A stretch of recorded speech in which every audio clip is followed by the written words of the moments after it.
Hey, welcome again to another video. It's going to be really quick, but I wanted to share this idea, this tip on sampling records that usually have just the drums on one channel and other sounds on another channel, or if you want to just focus on some sample that is on one either left or right channel. This is a tip that I think is going to be useful for you to use as well. So let's get into it. So I have a record playing here.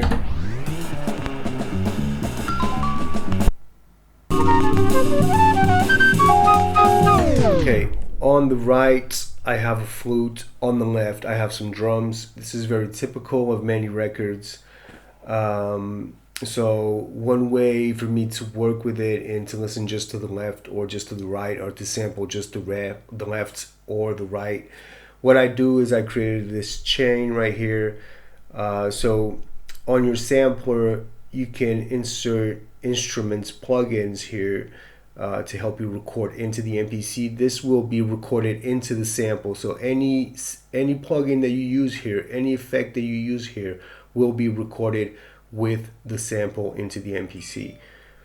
Okay, so in this case what I have is this sampling chain that I created to help me in situations like this where I have a record that has certain things on the left or the right that I want to take just that part of the left or the right. You see that I have 3 plugins here. I have the stereo width, the flavor, and the EQ as well. So I'm just going to turn these off, turn that on. Here I have the stereo width, and that's just for me to pan between the left or the right, so this way I can listen just to one of the channels. Okay, so let's hear this.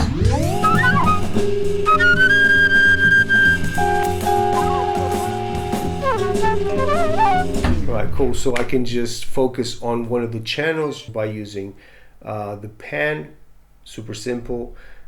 Then here I have the flavor the flavor.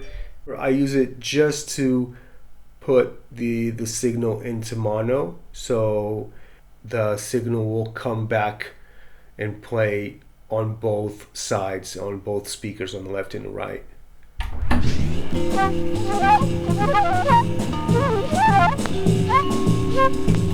So basically just using here this plugin to bring the signal back into both speakers. And yeah, you can also use this to give an effect to the sample.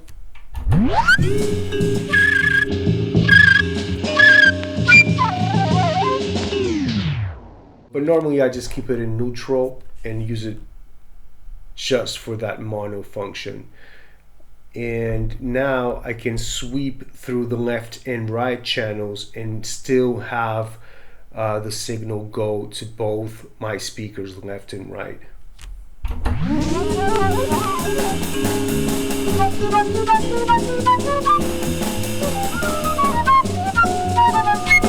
Okay, then at the end I have an EQ, and EQ is just basically to shave off certain frequencies that I don't want in the sample. That was the tip. I hope you guys enjoyed it. Again, the sample will be recorded with the effects in, so remember that anything that you put into the channel strip will be recorded into the sample. Thank you so much for watching. Peace. See you in the next one.